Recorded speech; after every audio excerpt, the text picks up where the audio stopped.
I can't wait to have your cock in my mouth. I'm going to give you the blowjob of your life. Then I want you inside of me. Just an old redneck man reading the most uncomfortable gay shit. It's the way he read it. He fucking, he said at home, rehearsed it. He fucking rehearsed that shit. He did. To be clear, I'm not against the idea. The idea of putting books for children that explain some of the feelings they may be having if they're not having quote unquote normal feelings. Yeah. But that book's not about feelings. Yeah. That's a fucking instruction manual. Yeah. Who was the politician with the really country accent? I gotta fucking find that shit right now. I gotta fucking find that shit right now. Right now. Like Foghorn Leghorn country? Yes, and he was reading a book. Old Chicken Lawyer? Oh, yeah, and he's reading the sex stuff? Is that the one you're thinking about? Yes. Yeah. Where is it? It's, God, what's his name? There it is. Isn't he, like, there it is. South Carolina or something? I don't know. I forget. What is his name? John Kennedy.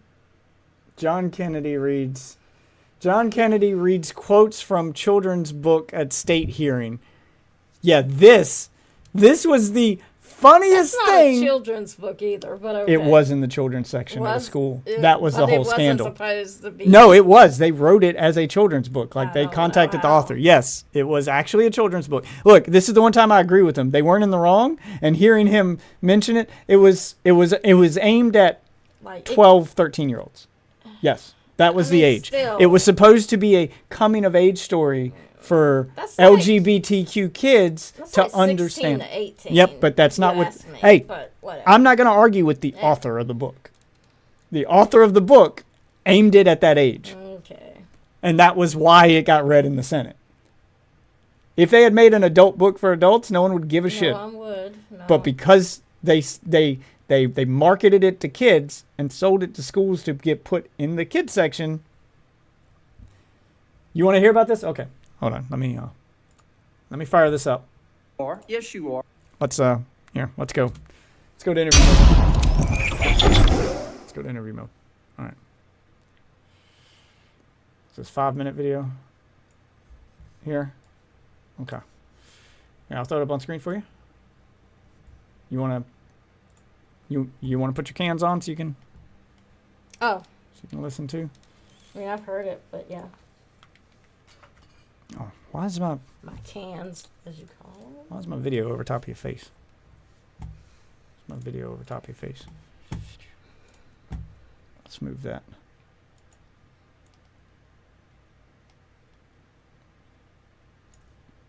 I don't know why it resized it, because it should be like that size. You can see us and you can see the video. Okay, there we go.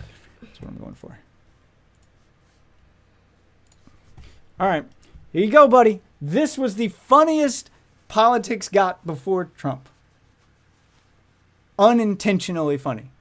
So when this is your competition, of course they love him. Because you only got to laugh at politics during rare moments like this before Trump. Yeah. And when Trump came on, every time he got on stage, there's going to be some funny. Is it like stand-up comedy level funny? Absolutely fucking not. Is it embarrassing? But, absolutely. But when you're comparing it to these dry speeches, the other ones, no one's fucking laughing at Joe. And Joe tries.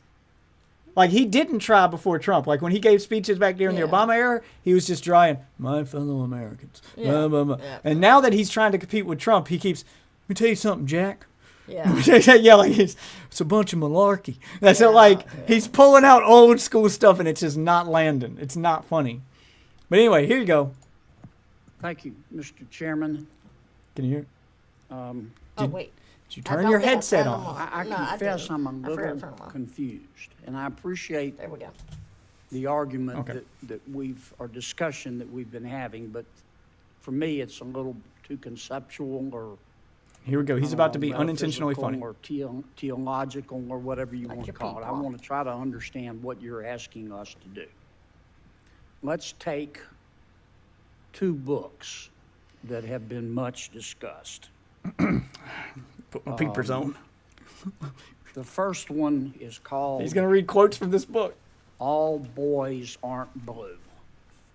Yeah, that's a And I children's will book. quote from it. Yeah, no. It's definitely the title I of a put children's some lube on and got him on his knees. What?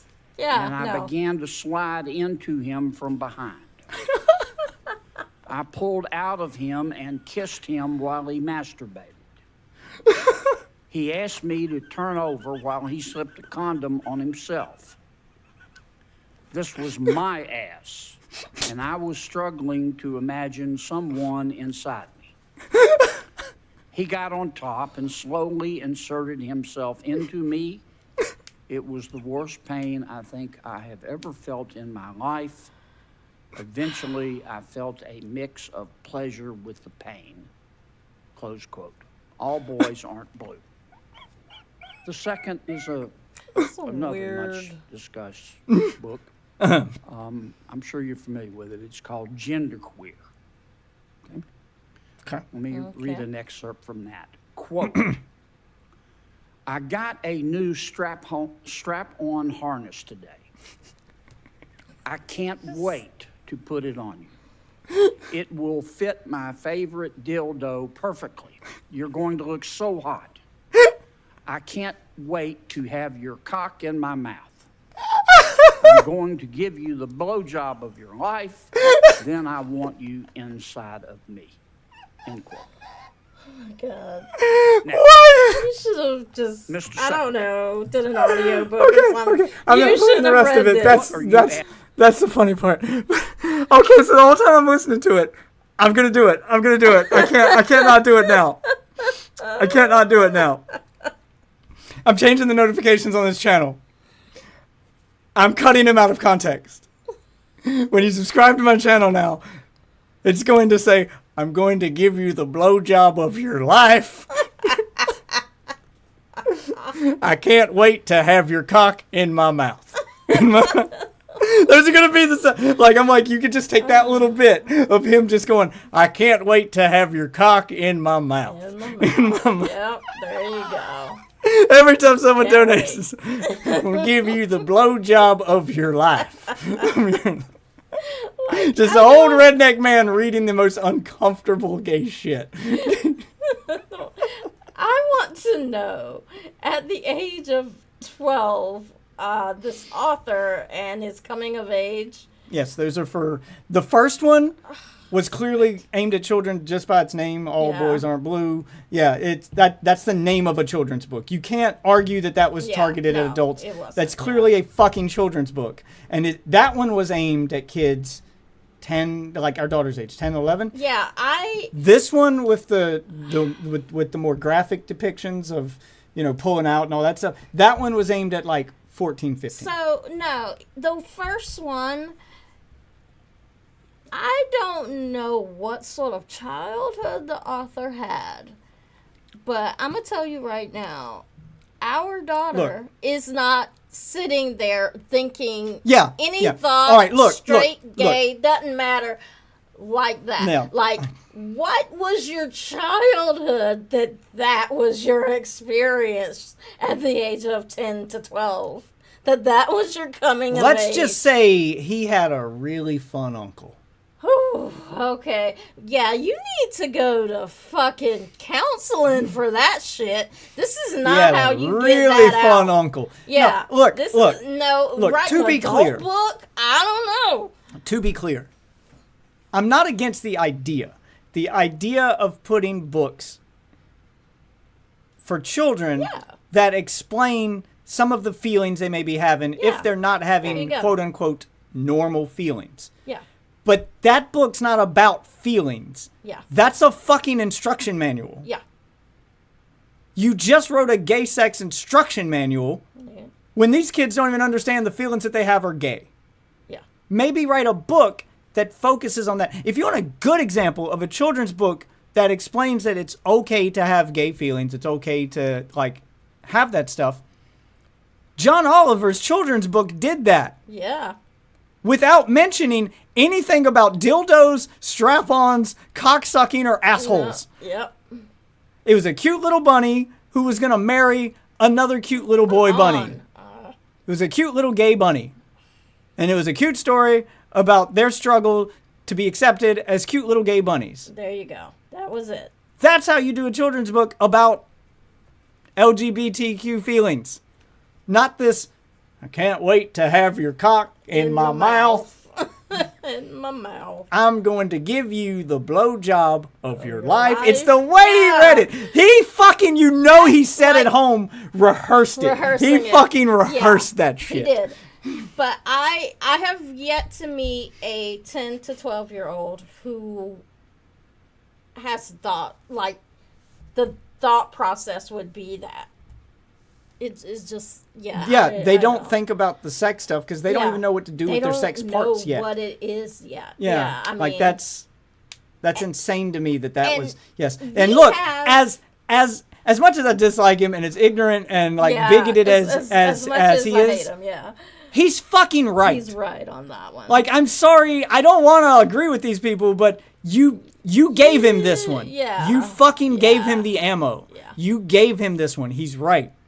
This is not how you win shit at a state hearing, at a Senate hearing. Not. This isn't, state senators should not be reading quotes from your book and it sound like they're reading P-Hub fan fiction. Like, that's not, if you've reached that point, you've already lost. You've lost. Yep. You have lost.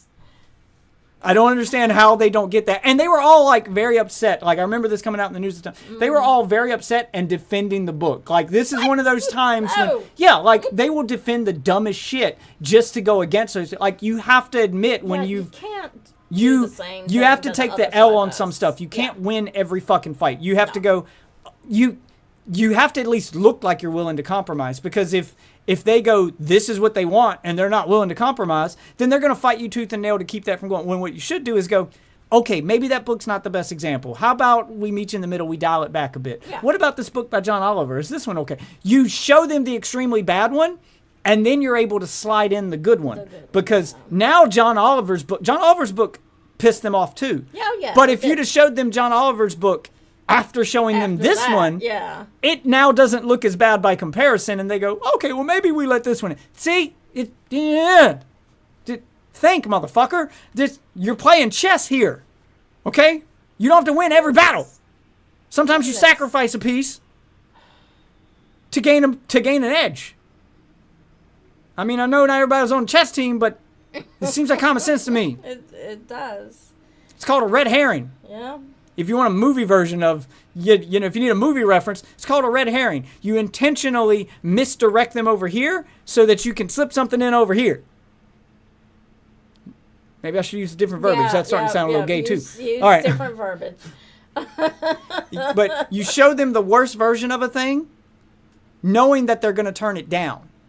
Yeah. But then they'll approve the other version of the thing you actually want. Yeah. Where if you just showed them that thing by itself, they probably would have turned it down.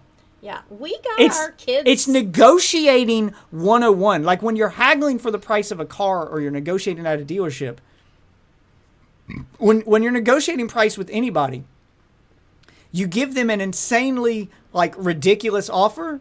Like if you're trying to buy something for cheap, you give them insanely low offer.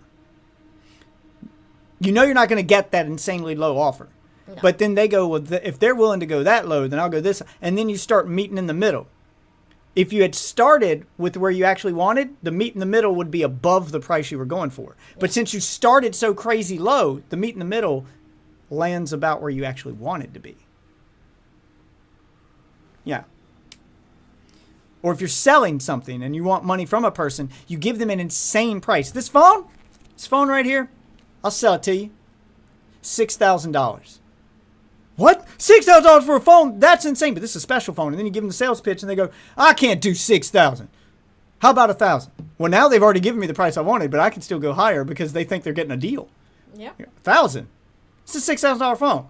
I'll tell you what. I go down to 5. $1,500. All right. $3,500. No, $4,500. $2,000. Okay, $3,500. I can go 2.5, but that's the size I'm going. Well, I just sold this motherfucker $600 phone for $2,500. all because I gave him a ridiculously high price to start with. That's on. It's fucking negotiating 101. I don't know how they don't get this. So are you going to put that shit as your sub notification? Yes. At some point in time tomorrow, I'm going to download that video from YouTube right there. I'm going to throw it into the video editor, and I'm going to clip just the quotes I want, convert them into audio only. They're going to be the notification sound for my stream starting tomorrow night. Starting tomorrow night. I mean, yeah. I cannot wait to have your cock in my mouth. That'll be the new follower alert. And when someone donates, because I'm happy you donated, you guys are giving me something, it'll be you giving me that offer. It'll be you, yes, you're donating money to the stream, but the notification will tell me what you really want. And what you really want is to give you the blowjob of your life.